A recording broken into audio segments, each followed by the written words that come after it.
I came here to talk to you, just like I said, quite briefly, about staying intentional, taking control of where your mind lingers. Do something new, or just do nothing at all.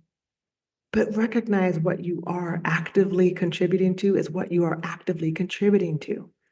You don't have to do anything, and that is a contribution.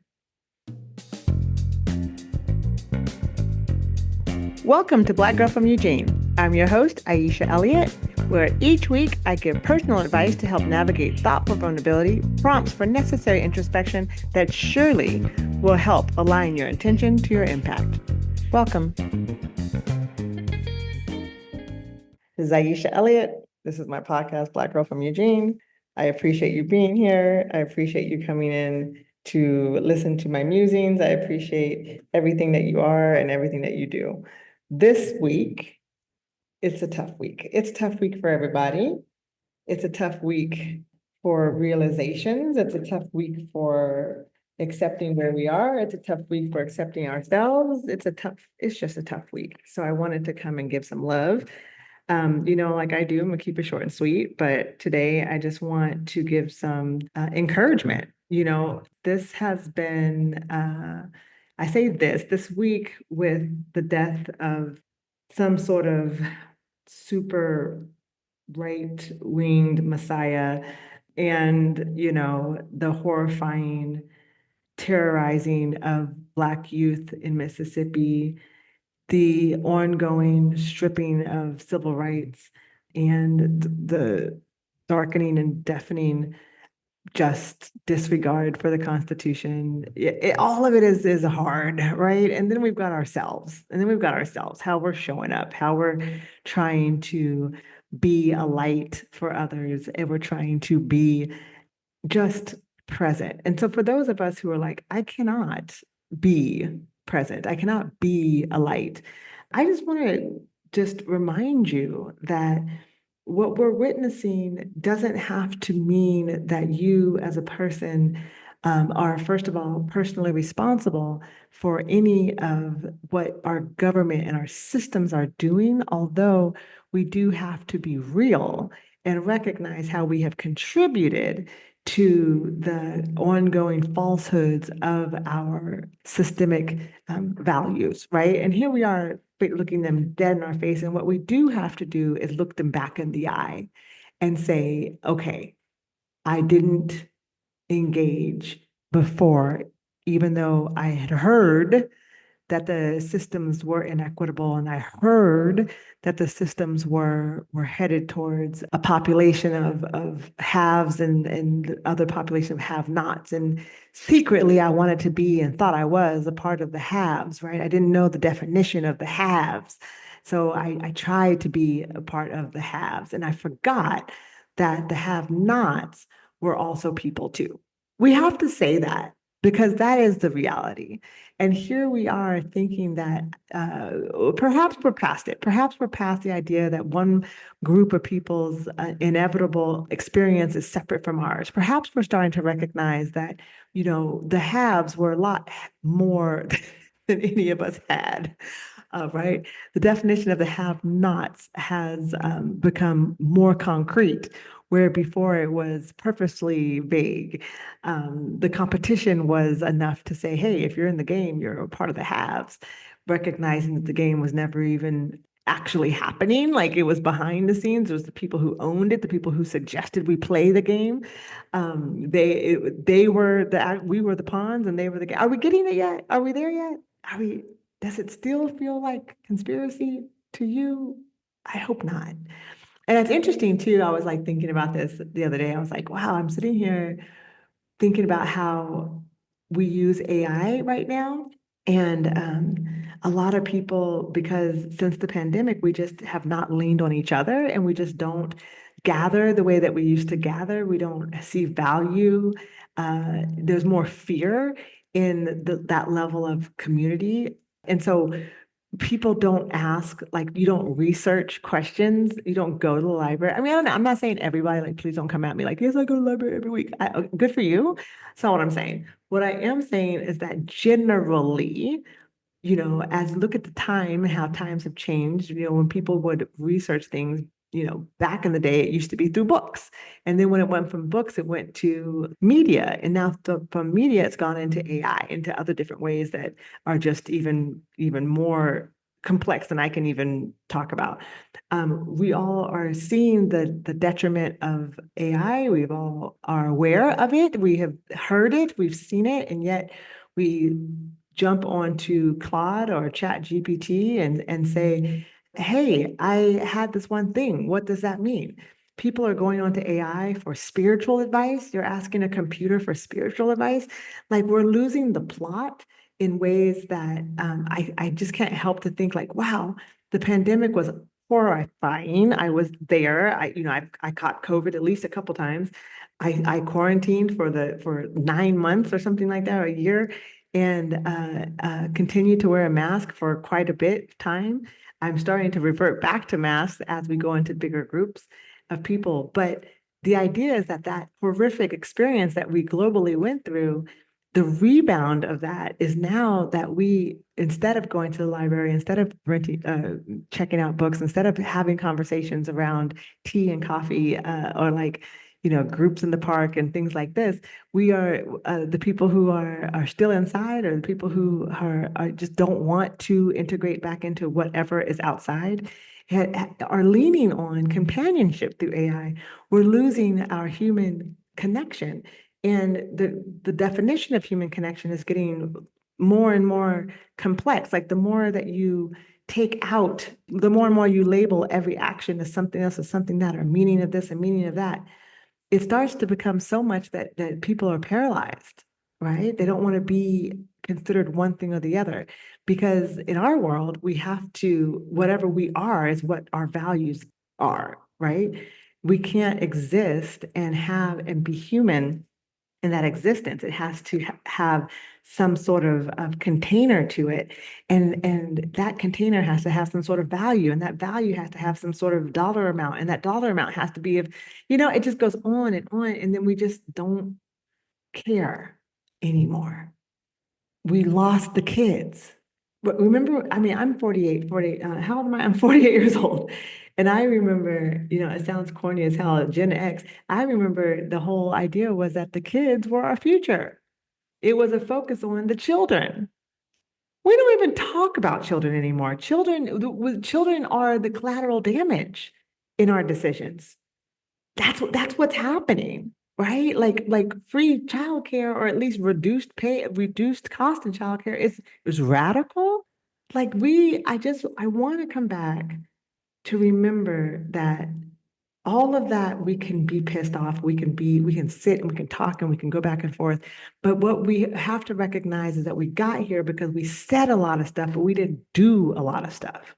So right now we have to remember that it can be something that weighs us down, something that makes us feel like we don't know which way to go, we don't know left from right.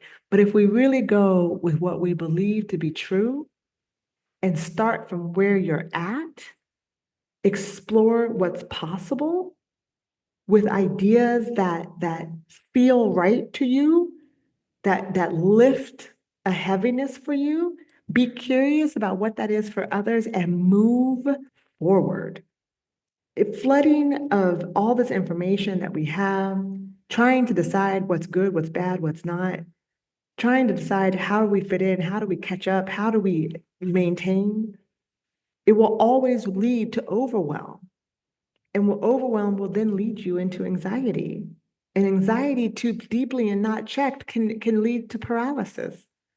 So take deep care of the information overload and check back in with what just feels right.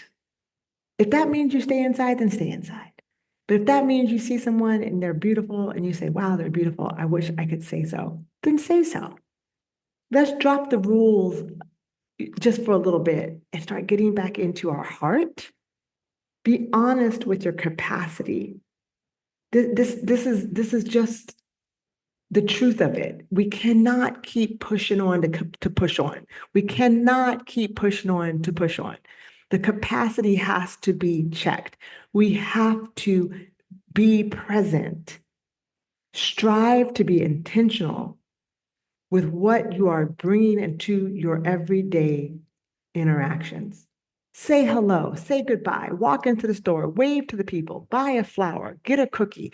Be intentional about some level of joy, some level of what you want to be normal in the world, right? Don't question what a good deed is. Don't question it. Be intentional. Be transparent. Have humility. Understand everyone is working in trauma, which means all that requires you to do is not to judge and to be patient. Allow someone to tell you what their capacity is. Take it for what it is, not in any kind of perspective of who you are. Be who you are, show up as you are. I'm not saying this to be preachy or to push at you or to say, I'm saying this from experience. I have had deep loss in my life. I have had to come back from tragedy. I have had to endure and survive deep, deep atrocities in my life. And what has always allowed me to come more evolved and with deeper love on the other side of each and every experience that I had was that the deep belief that this is not the sum of the whole. In that experience, has not only taught me something, and I don't mean to say, beat me again to teach me more. That's not what I'm trying to say. What I am trying to say is that I can understand in a greater good, and that I understand that I'm a part of that greater good. And that if something has happened to me that is not a reflection of who I am or the value that I bring to the whole. And matter of fact, every time that I stood 10 toes down on that belief, the more value I had in myself. And the more that I can contribute to the whole, the less I doubted my ability to be present, even in the darkest storms.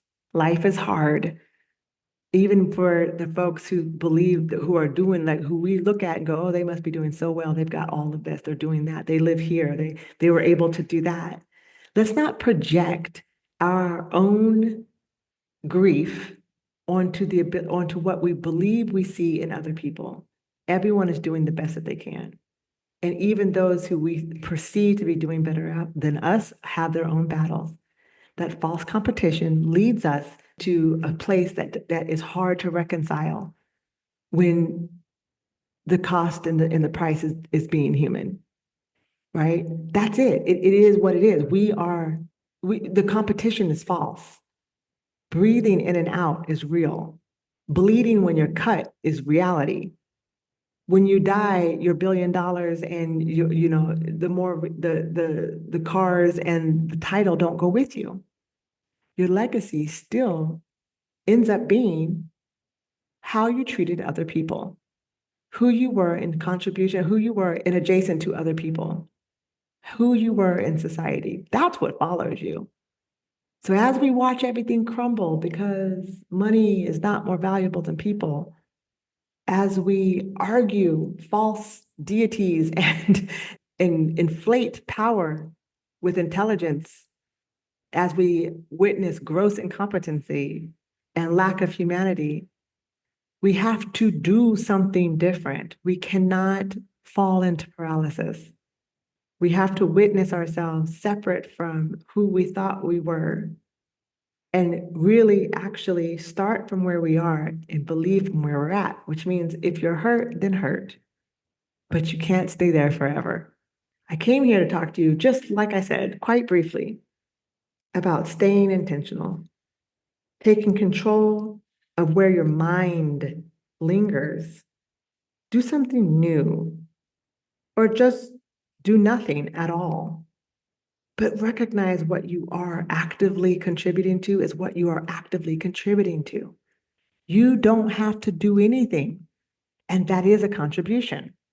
I left the United States, and it was my contribution. And the reason what I mean by that is that I am a victim of police brutality and a lifelong survivor of gross racism, which has done numbers on how my identity was developed.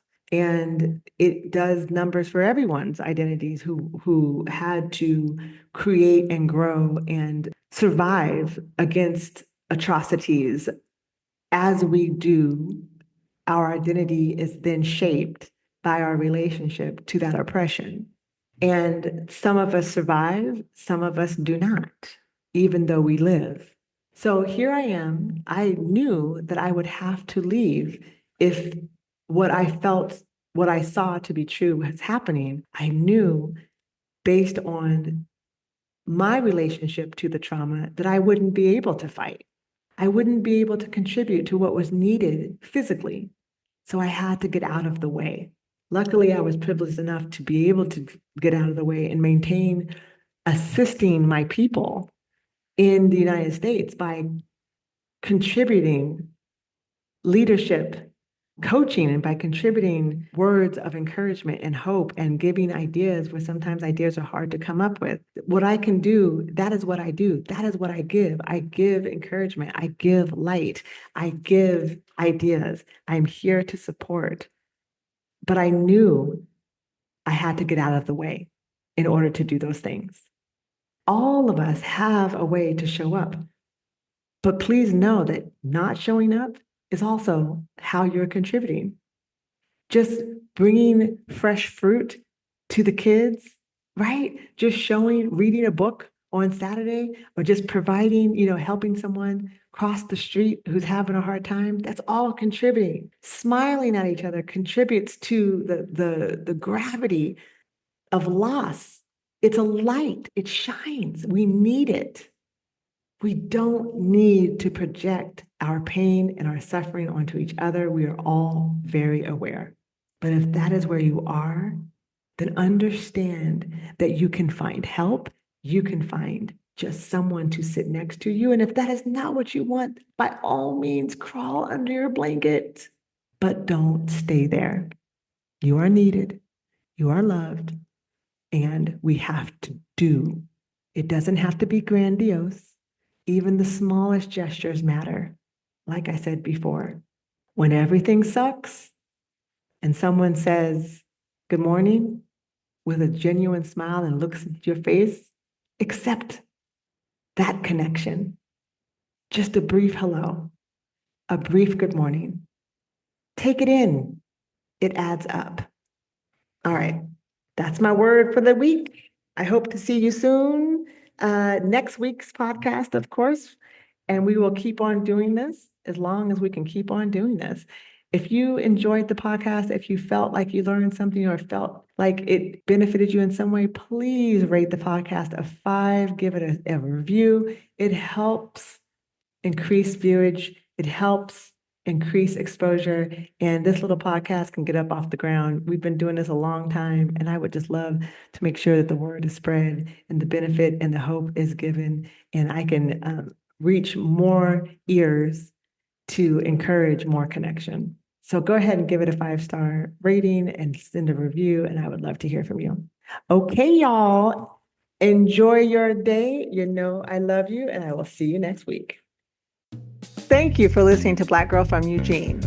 Please subscribe, rate our show, and give a comment. Anything that you have to say and to contribute is welcomed and just helps the podcast grow. We really hope to see you each week. And until then, stay strong, stay connected, and we love you.